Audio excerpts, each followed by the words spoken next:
Pessoal, é um prazer estar aqui, para a honra e glória do nome de Deus. Gostaria que você já deixasse sua Bíblia aí no ponto, no livro de Colossenses, a carta, no capítulo 3, para lermos o versículo 16 dessa carta. Damos início a este novo ano que o Senhor reservou, preparou para nós. A partir do próximo mês, o pastor vai estar divulgando algumas mudanças que nós vamos estar tendo aos sábados, principalmente. Nós não vamos nos encontrar todos os sábados, mais como rede de jovens, pelo menos nos meses de março e maio. Vamos estar fazendo um teste de uma nova experiência.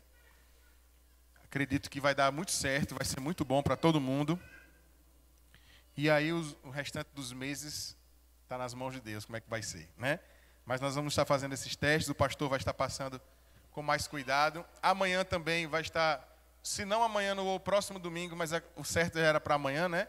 Nós vamos estar anunciando também uma experiência nova que a igreja vai poder ter para poder aprender mais da palavra de Deus, para poder conhecer mais, de maneira mais profunda, né? Num perfil mais didático, para que a gente desenvolva temas importantes da igreja, que a gente não fique alheio. Hoje em dia se fala muitos temas teológicos, você abre a internet, você vai em outro lugar, as pessoas citam termos que alguns, às vezes até crente de 10, 15 anos, nunca ouviu falar em alguns termos que vão ficar cada vez mais populares, até por conta da internet. E aí a gente se torna meio que às vezes um alvo fácil, porque os conceitos vêm quando a gente não tem bons fundamentos, às vezes a gente absorve uma coisa que não deve, ou interpreta mal alguma outra coisa, e a gente vai estar tendo a oportunidade de se desenvolver melhor na nossa caminhada com Cristo, para sermos cada vez mais fortes, unidos e preparados contra as investidas do mal. Amém? Todo mundo já abriu? Colossenses, capítulo 3, versículo 16, diz assim: habite ricamente em vós a palavra de Cristo, instruí-vos e aconselhai-vos mutuamente em toda a sabedoria, louvando a Deus com salmos, hinos e cânticos espirituais, com gratidão em vosso coração. Amém? Como nós já sabemos, igreja, o Novo Testamento ele se manifesta em algumas formas muito específicas. Nós temos no início o Evangelho, que nada mais é do que a descrição dos momentos de Cristo em que de fato importava para a igreja, que importa para a história. Nós chamamos essa parte da fase da vida de Cristo de Evangelho. Por que o que eu disse que é o que importa? Porque Jesus não só viveu aqueles 3 anos de seu ministério. Jesus nasceu, cresceu, se desenvolveu, morreu, assim que a gente aprende na aula de biologia, né? Ser vivo é aquele que nasce, cresce, se desenvolve e... Só que esse tem um negócio a mais, morre e ressuscita, né? Ele quebrou a lógica, né? Então, nós temos no Evangelho a descrição desse momento, desse instante da vida de Cristo. Depois nós vamos ter Atos dos Apóstolos, que é um livro que é dado a Lucas como autor, em que ele vai descrever a caminhada do processo de expansão desse evangelho que se findou na ressurreição de Cristo, na volta de Cristo para o reino dos céus. Então agora aqueles que ficaram, os remanescentes, que eram os apóstolos, começaram a fazer discípulos, como Jesus ordenou, e começou a se espalhar pelo mundo esse processo original dessa expansão e da formação de um fenômeno absurdo e maravilhoso, deixado por Cristo, descrito em Atos, que se manifesta no dia de hoje, a igreja. O surgimento da igreja, como nós entendemos, também está descrito ali. No que passar disso, só vamos retomar algo que não é necessariamente uma carta em Apocalipse, que nós vamos ter João, o apóstolo João, tendo na ilha de Patmos uma revelação. Já senhor, já idoso, os outros apóstolos todos já tinham sido assassinados, o Senhor já tinha reservado para João algo novo. Todo mundo acha que João teve uma vida boa, né? Já que os outros todos foram assassinados e João morreu dormindo. Mas João tinha sido jogado em Até em caldeirão de óleo fervente ele tinha passado por essa experiência, né?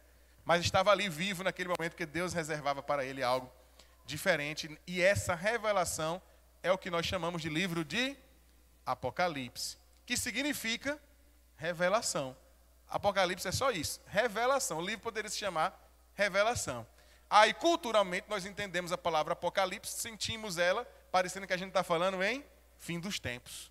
Né? A gente fala, isso é uma coisa de dimensões apocalípticas, né? A gente fala assim, meu Deus, você está vendo as coisas que estão acontecendo na televisão, nos Estados Unidos, na Europa, parece que é o Apocalipse, mas na verdade Apocalipse significa apenas revelação.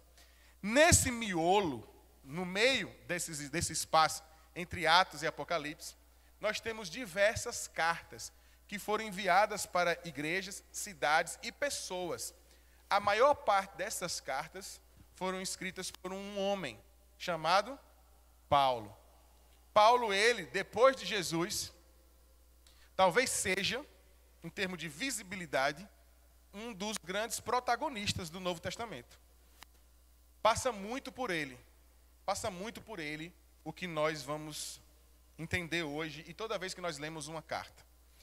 A carta aos Colossenses é uma carta que foi enviada, foi escrita pelo apóstolo Paulo, que estava naquele período preso em Roma. Muitas dessas cartas foram escritas por Paulo preso. Então Paulo encontrava tempo e disposição, mesmo nos seus piores dias. Paulo fazia discípulos dentro da prisão. A igreja de Colosso, que é a cidade a qual se direciona a carta aos Colossenses, foi fundada por um discípulo de Paulo, que teve contato com Paulo, aprendeu com Paulo, visitando Paulo na prisão. E esse cara foi o fundador da igreja de Colosso. Então a gente começa a entender, queridos, que quando nós carregamos no nosso coração aquilo que vem de Deus, a energia, a força que está envolvida naquilo que vem de Deus, dentro de nós, não tem nada que possa parar. Nada pode parar o mover de Deus na sua vida. Não foi prisão, não foi caldeirão, não foi perseguição, nada parou o Evangelho. Nós cantamos aqui por muitas vezes, a perseguição não parou a igreja, os leões não pararam a igreja, isso faz referência também ao Coliseu, por exemplo, que era um lugar onde se jogavam os missionários, se jogavam cristãos, para que eles negassem a sua fé em meio ao desespero de animais selvagens em uma eminente situação de alimentação ali, né? Comê-los, né? Matá-los ali naquela situação. E eles, muitos deles não negavam, né? A maior parte não negava, e isso foi chamando a atenção do cristianismo. O cristianismo era um grupo pequeno dentro de Roma no primeiro momento, e vai se expandindo e chamava atenção, porque era pequeno, mas fazia barulho, porque carregava dentro do coração algo diferente. Já falei para vocês, o termo cristão surge de uma piada. A palavra cristão é pejorativa no início, porque ela vem de um termo que se utilizava no latim para chamar aquelas pessoas de pequenos cristos. Então, quando as pessoas passavam ali, os cristozinhos, os cristinhos passando ali, era uma piada, era algo pejorativo. Só que aí eles absorveram, rapaz, gostei. A palavra diz ser imitadores de Cristo. Então, Cristo eu não sou, mas talvez um cristinho, algo diminuto, pequenininho, gostei. Pegou e a gente usa até hoje, chamamos a nossa linha de fé de cristianismo. Cristianismo é uma religião que nós nos alinhamos dentro dela, mas o que o Senhor espera de nós não é uma religião. É um coração que adora ao Senhor em espírito e em verdade. O Senhor quer algo mais profundo do que apenas dizer, sou evangélico. O Senhor não quer que você diga, eu sou evangélico. Ele está esperando você dizer, Senhor, eu sou seu filho. Aquilo o Senhor espera algo que está além do óbvio, além da coisa aparente. Aqui, no texto, nós vamos entender todo o cuidado de Deus. O Novo Testamento é uma parte da Bíblia muito histórica. Ela é histórica. E ela é uma parte mais fácil de você ver coincidindo com outros elementos históricos fora da Bíblia, porque é um período mais recente. Mas mesmo com tudo isso, com os elementos históricos que a gente vai acompanhando, a gente vê como Deus é maravilhoso no seu fazer.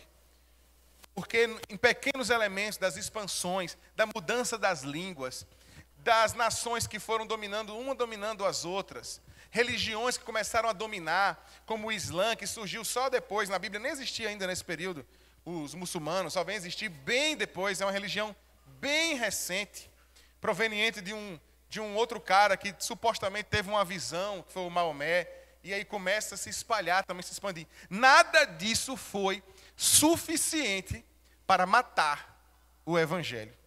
Porque eu repito, o Evangelho é algo que vem do coração de Deus, gerado por Deus. O Evangelho é uma história. O Evangelho é uma vivência. Querido, o Evangelho nada mais é do que a descrição das coisas que Jesus fez. Nós pegamos essa história, trazemos para o nosso coração, e ela passa a não ser mais só história, e não ser apenas vida, mas vida em abundância. Porque aquilo que Cristo fez ecoa em nós de uma maneira que continua vivo. Em nome daquilo que Cristo fez, Cristo continuará fazendo. Através dos seus, através da sua igreja. Pois nada pode parar o reino de Deus. Amém? Uma das marcas históricas que nós temos, para a gente só encerrar essa parte, quando a gente começa a estudar a Bíblia, essas semanas agora, está acontecendo algo muito interessante. Queridos, eu não sei vocês, mas eu posso estar equivocado, mas fica aquela sensação de que alguma coisa diferente está acontecendo no mundo. Eu não sei se vocês ficam com essa sensação. E, coincidentemente, muitos amigos, eu digo muitos, por coincidência, não crentes, começaram a ter vontade de ler a Bíblia. Uma vontade súbita. Eu tenho compartilhado isso a semana toda com um bocado de gente, porque é um negócio que eu nunca vi. Vindo de pessoas que não ligam para absolutamente nada. E me vem com uma pergunta. Pedrão, eu preciso saber hebraico? Pergunta que não tem simplesmente nenhum sentido, assim, para quem tem algum nível de profundidade. Mas ele vem da completa escuridão. Eu preciso saber hebraico para ler essa King James? Eu não, King James é só uma versão da nossa Bíblia. Ah, é? Posso comprar ela? Posso. Cara, estou querendo comprar, estou querendo aprender. Aí vê um vídeo, alguém citando, alguém da política citando a Bíblia, alguém não sei o quê. Aí ele vai e me manda. E aí, isso aqui é verdade? Como é isso aqui? Depois uma outra colega também, distante, que amante de outras filosofias, de repente chega para mim e diz assim: Pedro, estou lendo a Bíblia toda. Aí está lendo, inclusive fica a minha recomendação. Eu não recomendo ler a Bíblia toda em texto corrido. Vá buscando alguns elementos. Começa por Gênesis, mas também vai lendo sempre um profeta menor e algum livro do Novo. Vai intercalando, porque você vai sentir como a Bíblia tem uma conexão muito bonita e as coisas vão fazendo sentido. É muito interessante, porque às vezes pode ficar cansativo. A gente sabe, a Bíblia é a palavra de Deus, mas ela se manifesta dentro de uma literatura, e nós vivemos em um tempo que as pessoas não têm mais paciência para ler, já contaminou a gente, e a gente às vezes está lendo e não tem tato para o que cansa, ou a gente simplesmente não entende. Tem palavra que a gente não entende, então as coisas começam a fugir. E quando foge, sai do seu controle e você desiste. Então, é bom usar as melhores estratégias. Usa um livro do Novo, usa um livro do Velho, né? E aí ela começou a me perguntar, e começou a ler, já está em Deuteronômio já. Você já passou por muita coisa, na verdade, né? Então ela lendo, e depois também, um outro dia, uma outra colega também mandou mensagem me perguntando qual era a melhor Bíblia para comprar. Pessoas que não tinham a menor sinal de que poderia ter interesse. Mas, queridos, alguma coisa está acontecendo. Alguma coisa está acontecendo e as pessoas estão sentindo. E elas estão procurando, estão olhando para os montes, porque elas sabem que de lá elas podem encontrar o socorro. Então, convido a igreja também a ter essa vontade, a ter esse desejo. Às vezes a gente fica aqui, se torna muito ativista e pouco espiritual. Procura a Bíblia, tenha esse desejo, tenha essa vontade, tenha esse anseio, tenha fome da palavra de Deus. Porque, querido, o que tem lá entra nos nossos corações e não simplesmente influencia, mas passa a fazer parte da nossa existência, passa a fazer parte do que somos, do que pensamos. Não é só filosofia de vida, é vida. O que nós somos, pensamos, o que escolhemos, vai passar pelo filtro da palavra de Deus no nosso entendimento. Amém? Primeiro ponto que eu queria dizer para a igreja é que a palavra de Deus, ela deve, não é que ela pode, nem que ela vai, mas ela deve habitar em nós. Quando eu falo habitação, preste atenção, eu não estou falando de visitação. Às vezes a gente usa muito esse termo. Visita, me visita, nos visita, Senhor, visita. Visitação é algo passageiro. Visitação é sobre momento.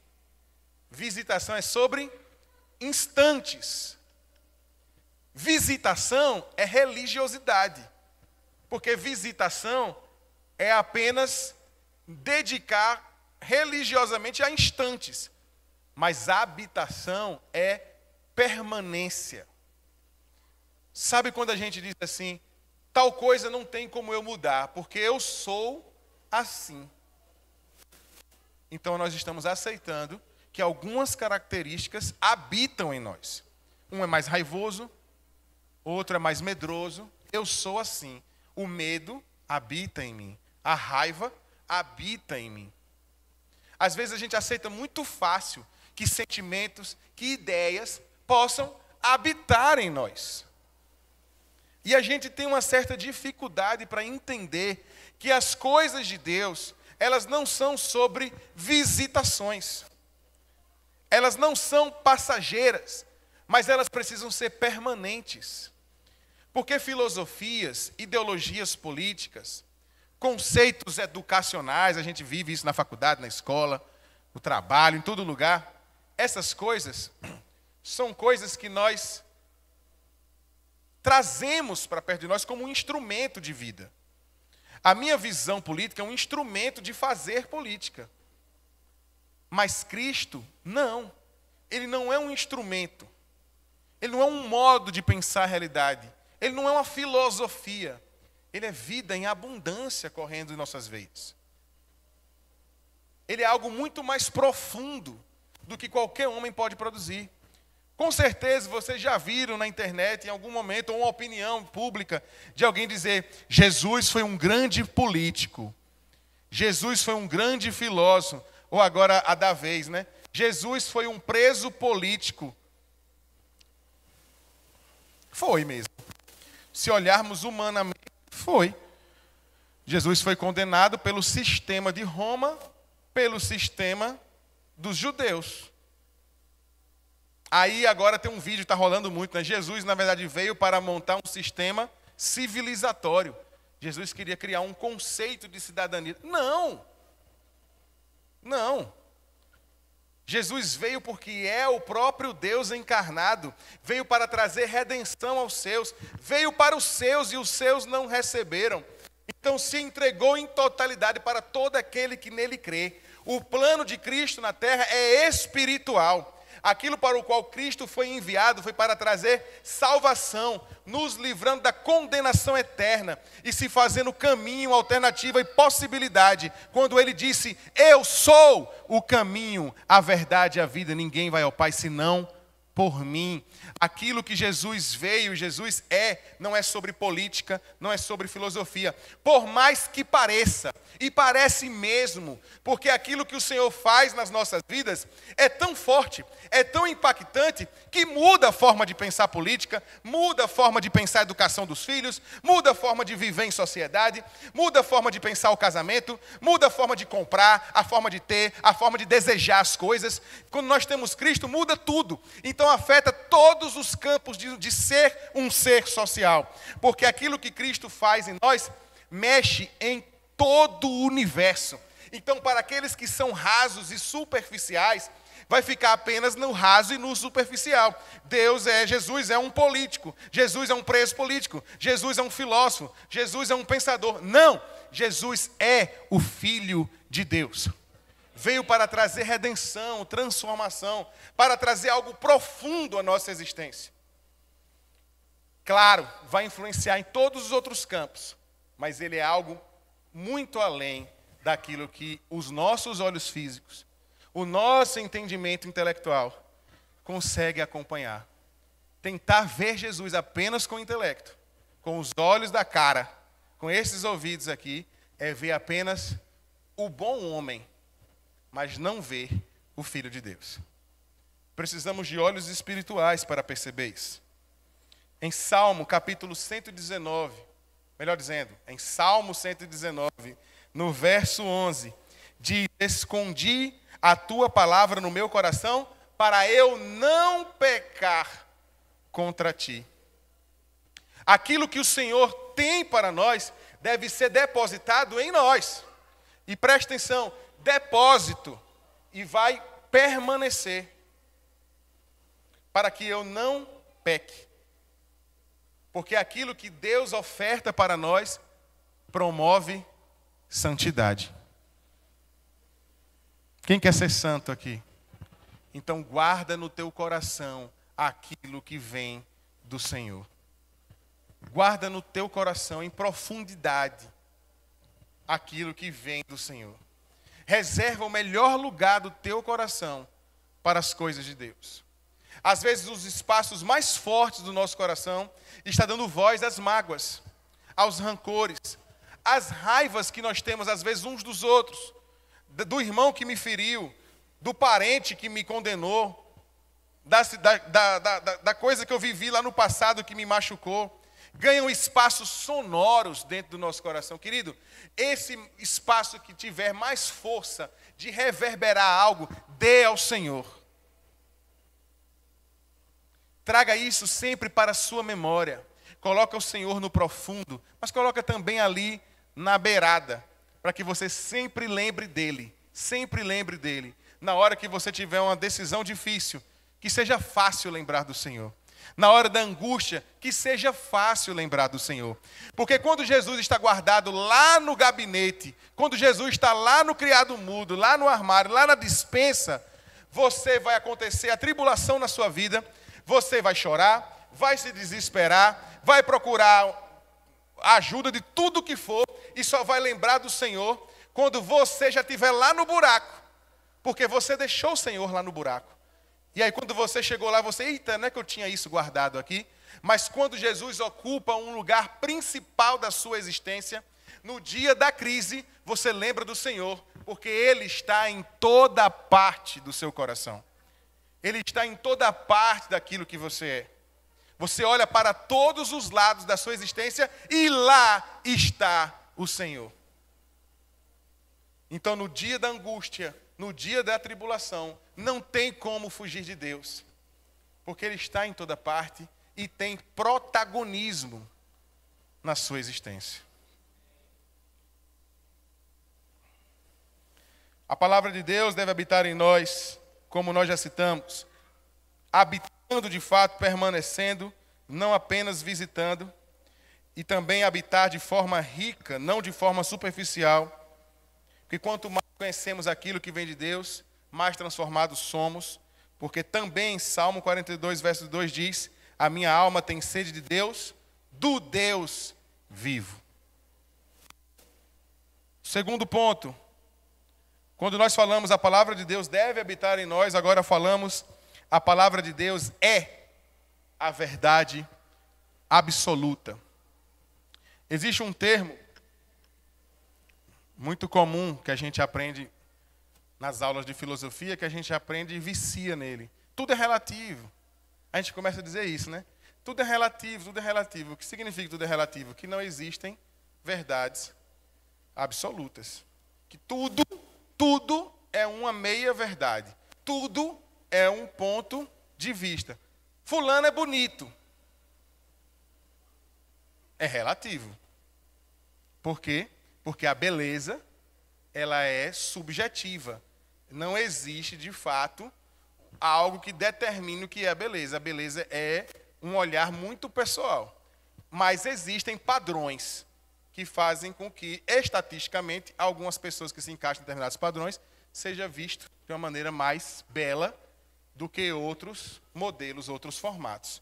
Mas aqui nós entendemos que há uma subjetividade. Fulano canta muito. É um pouquinho menos subjetivo, porque envolve fatores técnicos, como afinação, existem algumas técnicas, mas também é subjetivo, porque às vezes uma pessoa gosta do gênero que a pessoa tem, outro não gosta, um gosta do timbre, outro não gosta. Quando nós falamos que das coisas que vêm de Deus são verdades absolutas, é que nós estamos falando que aquilo que Ele revelou para nós e a sua própria natureza não cabe à relatividade. Não tem questão de opinião. Não tem questão de eu acho que. Deus é. Deus é bom. Deus é bom. Mas não quer dizer bem assim, bom, do jeito que vocês entendem. Não. Isso é sobre a fraqueza do seu intelecto para entender o que é bondade. Mas o que eu sei de fato é, Deus é bom. E a sua bondade e misericórdia dura para... Não há espaço para relatividade aqui. Dura para sempre, porque Deus opera na eternidade. Essas coisas não mudam.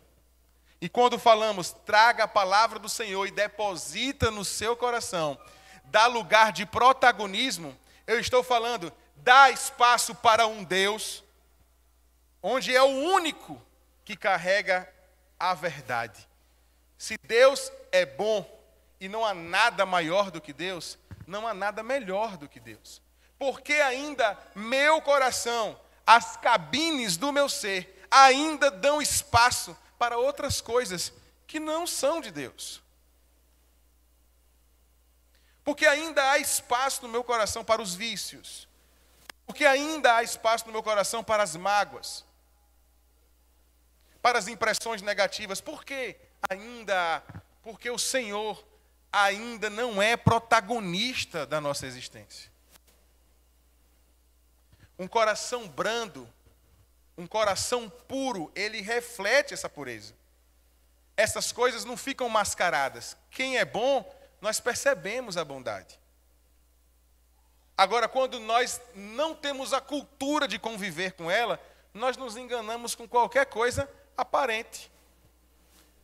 Nós vemos um homem passando na rua, de paletó e gravata, a gente já se sente mais seguro. Mas é uma fraqueza do nosso intelecto, que está olhando para os padrões do homem bem vestido. Mas aquele homem pode ser um cara terrível, usando só um disfarce. Apenas um disfarce. Não confie no seu intelecto. Não confie no seu coração. O homem é falho e Deus se emprestou e se doou para nós, para preencher as lacunas das falhas da nossa existência. O Senhor, que é o ser mais perfeito, aquele que tem as verdades absolutas, disse, eu quero caminhar contigo. Quero caminhar contigo, vou fazer parte da sua vida, vou fazer parte da sua história. Aí uma hora a humanidade, não está dando certo, mas eu quero, então vou fazer o seguinte, vou enviar o meu filho para ainda estar mais perto, porque eu quero, desejo, eu quero estar mais perto, eu amo vocês. Vocês são parte da minha glória. O Senhor começa a se aproximar e começa a dar alternativa para um bando de pessoas que estavam destituídas da glória de Deus. Que o Senhor seja o protagonismo. Não se incomodem com o Batman que está voando aqui. Não se incomodem. O Senhor está mandando os testes aqui para a gente. Mandando o Cavaleiro das Trevas para rodar aqui. Batman é o Cavaleiro das Trevas, né? Mandando o Cavaleiro das Trevas, você está tendo a sua oportunidade de fazer a sua escolha, né? É difícil, é verdade, é difícil. A gente se distrai com qualquer coisa. Porque, queridos, a grande missão da vida é viver. A gente se distrai com tudo. O corpo humano é feito para se distrair. É feito para cansar, é feito para desistir. A impressão que dá é essa. Tudo é luta, até estar no culto. É luta contra o sono, é luta contra as distrações. Quem tem TDAH mesmo apanha, feito um condenado. Eu tenho um TDAH, eu tenho dificuldade de sentar na cadeira e entender as coisas muitas vezes. Na sala de aula eu fico agoniado. Quando eu fiz psicologia era um curso integral, era manhã e tarde. Tinha dia que eu ficava 9 horas na sala de aula. Era insuportável. Eu zerei tantos jogos no celular na hora da aula que você não tem noção. Porque era desinteressante. Então é uma luta de fato. É algo que a gente tem dificuldade às vezes de encaixar. Mas nas coisas do Senhor eu aprendi a me policiar de uma maneira diferente. Porque esse lugar é um lugar do Senhor da minha vida. Quando eu falo esse lugar, não estou falando da igreja. Eu falo esse lugar de um momento de se dedicar a Deus. E isso pode ser em casa, isso pode ser na rua, isso pode ser em qualquer outro instante. Isso deve ser o tempo todo, na verdade. Então, vamos vigiar. Cuidado com o Cavaleiro das Trevas. Ele ainda roda em meio de vós. Queridos, em João, capítulo 8, versículo 32, diz: conhecereis a verdade, e a verdade o quê? A verdade vos libertará. É isso que o Senhor quer. Quando carregamos isso, depositamos isso em nós, isso ganha protagonismo na nossa existência. Lembra quando eu disse? Por que os vícios ainda têm mais espaço? Por que as mágoas ainda têm mais espaço? Porque Cristo ainda não é protagonista. Quando Cristo for protagonista, é luz. E luz dissipa as trevas. Quando tiver o exercício de Cristo ser protagonista, essas coisas vão começar a perder força na nossa vida. Vai perder força na nossa rotina. Vai perder força nas nossas ideias. Porque nós vamos fazer da coisa principal a coisa principal. João 17:17, santifica-os na verdade, a tua palavra é a... Então, quando nós falamos que Deus tem as verdades absolutas, nós podemos reduzir isso de uma maneira mais fácil para a gente entender. Então, o que é a verdade? É a palavra. A palavra é a verdade. Quer algo mais simples? Não, então a verdade... Não, a verdade é a palavra. Carrega a palavra no teu coração. Aí, como ficou mais fácil entender? Como é que eu absorvo isso, então? Estudando, lendo, ouvindo. Estudando, lendo, ouvindo. Ouvi uma coisa, não entendi. Recorre a quem pode lhe esclarecer, lhe ajudar. Absorve mesmo. Igual você estuda na escola, não tem segredo. Às vezes a gente quer que seja algo, pastora, espiritual. Uma luz vai abrir no meio da minha sala, porque eu estou orando a semana toda.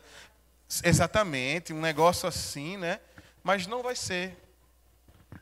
Você vai ter que pegar realmente um livro, um papel, uma caneta e ler, estudar e tentar repetir, tentar aprender. Vai ter seus livros favoritos. Eu quando não lia a Bíblia, eu detestava o apóstolo Paulo. Porque eu achava que Paulo vomitava regra demais. Jesus é tão massa.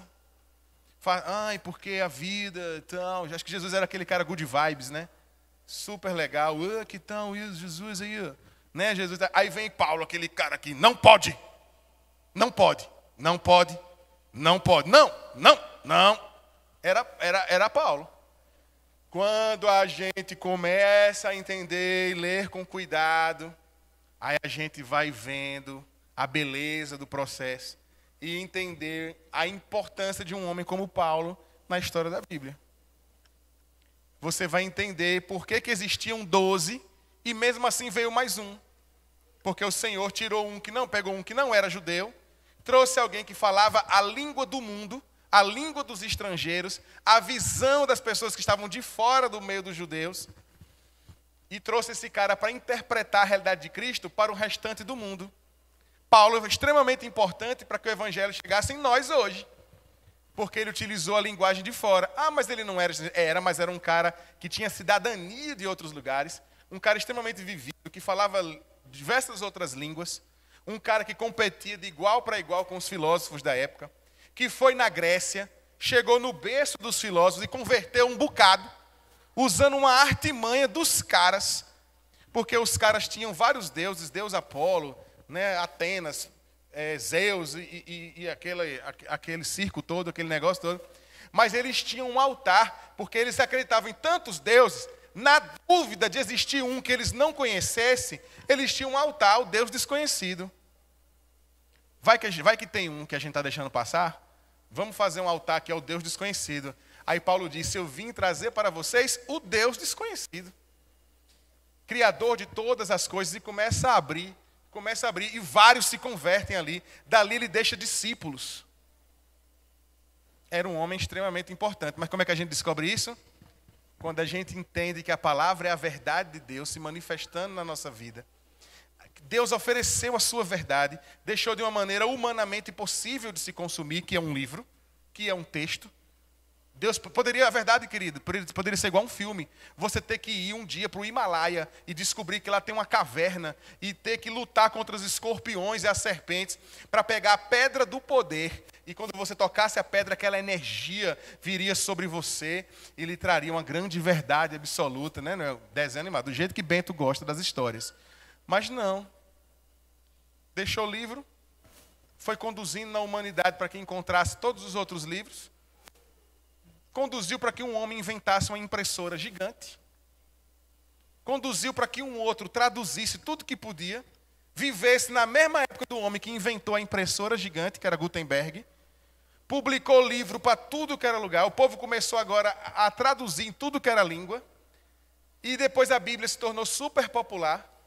E essa leitura transformadora, ao invés de você ter que desafiar gigantes e seres sobrenaturais para alcançar a pedra do poder da verdade, é um livrinho que está na sua casa, um aplicativo que está no seu celular. Sabe por quê? Porque isso mostra quanto Deus é acessível.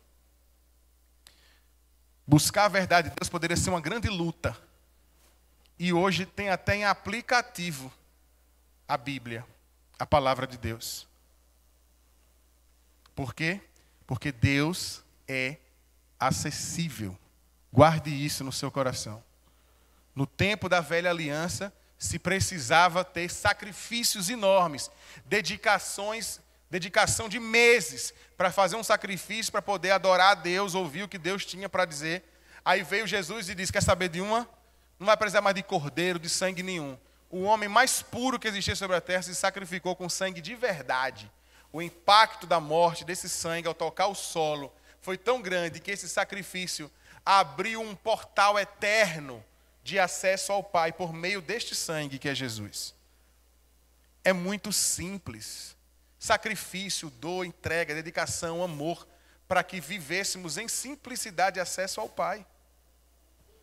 Deus é simples, igreja. Ele se fez simples. É um ser enorme, cujas suas complexidades são incapazes do ser humano compreender e dizer na totalidade quem é Deus. Mas sabemos Deus na suficiência daquilo que Ele se revelou para nós. E Ele fez todo o acesso a Ele simples. Deus é enorme e se fez pequeno para caber no seu bolso. Para que você possa ter acesso às coisas que Ele tem para lhe dizer. Sabe quando a gente canta grande, tão grande, alto, tão alto? Aí depois a gente faz outra parte, fundo, profundo. A gente fala que é gigante, mas é pequeno, cabe lá dentro. Exatamente. Deus é enorme, é gigante. Mas também se fez possível. Porque Deus é um Deus de possibilidades. Então nós entendemos que a palavra de Deus deve ser, terceiro ponto, a base da nossa conduta. Voltando para Salmo 19, verso 105, lâmpada para os meus pés é a tua palavra e luz para o meu caminho. 1 Pedro, capítulo 1, versículo 23, diz, porque fostes regenerados pela palavra de Deus viva e que permanece para sempre. Nós não vamos, como somos hoje, estar aqui para sempre. Não vamos. mas a palavra de Deus vai. Nós vamos passar, mas a palavra de Deus não. Há 2000 anos atrás tentaram silenciar. Eu já contei isso aqui na igreja, fiz uma narrativa histórica uma vez. Todas as religiões da antiguidade, todas caíram. Nós conhecemos os egípcios que a gente conhece na história, das religiões, das crenças lá dos deuses Anubis, de vários outros deuses. Hoje só é história. O Egito nem crê mais nisso. É um país muçulmano, inclusive. Nem a mesma língua fala árabe. Nós conhecemos a mitologia grega, dos gregos, povo que influenciou o mundo. Nossa sociedade ocidental é chamada de sociedade greco-romana. Então a influência grega é muito forte. Mas cadê sua religião? Morreu. Acabou. Se chamam de mitologia, porque hoje é só um conto. Mas a sociedade é greco-romana. E a romana? Cadê essa religião? O deus Júpiter, a deusa Vênus, onde estão? Morreram. Hoje é só história e mitologia. Onde estão os nórdicos? Odin, Thor. Thor hoje é personagem de filme, está na Marvel. Não passa disso. Não tem mais grupo, não tem time. Mas onde está Jeová Rafá? Onde está Yahvé? Onde está o rei dos judeus? Está aqui. Esse permanece. Ninguém, nem nada foi capaz de destruir. E pode, querido, chegar a um ponto de botar uma fila de todos os cristãos do mundo e matar todos eles. De alguma maneira, algo vai brotar no coração de alguém e vai continuar, porque nada pode encerrar a voz do Senhor neste lugar. Nada. Este é o Deus que eu creio. É o que você crê? Amém. Amém. Por fim. Já tinha falado por fim, já? Pronto. Então, desculpa, pessoal. Eu guardo, queridos, a palavra de Deus em mim. Porque ela me protege contra o pecado. Quando já lemos aqui. Escondi a tua palavra no meu coração para eu não pecar contra ti. Eu guardo a palavra de Deus em mim porque ela me fortalece nos momentos difíceis. Mas os que esperam no Senhor renovarão as suas forças, como está em Isaías. Eu guardo a palavra de Deus em mim porque ela me dá sabedoria para tomar decisões. Porque lá em Tiago 1,5 diz: se porém algum de vós necessita de sabedoria, peça a Deus. Eu guardo a palavra de Deus em mim, porque ela me dá paz em meio às tribulações. Quando no Evangelho de João, capítulo 16, versículo 33, diz: tenho-vos dito isso, para que em mim tenhais paz. Eu guardo a palavra de Deus em mim, porque ela me ensina a amar como Cristo.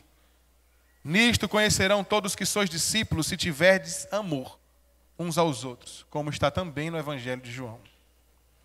Eu guardo a palavra de Deus em mim, porque ela renova minha mente, transforma minha vida. Na carta aos Romanos, que diz: e não vos conformeis com este mundo, mas transformai-vos pela renovação da vossa mente. Eu guardo a palavra em mim, porque em Jeremias, capítulo 29, versículo 11, me traz um texto de esperança, dizendo: porque sou eu que conheço os planos que tenho para vocês. Eu guardo a palavra de Deus em mim, porque ela me dá força para resistir ao inimigo. Em Tiago, capítulo 4, versículo 7, resisti ao diabo e ele fugirá de vós. Eu guardo essa palavra em mim, porque ela me conduz à vida eterna.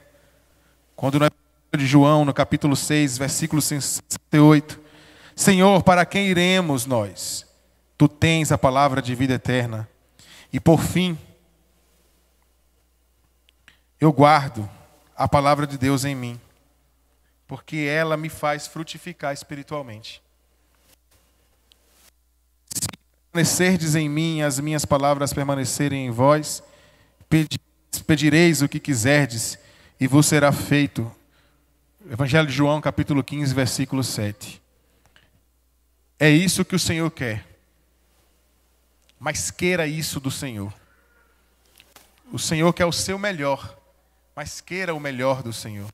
O Senhor quer o seu bem, mas queira o bem de Deus. O Senhor está com as portas abertas. Abra as portas do seu coração para o Senhor. Amém? Glória a Deus. Fique de pé.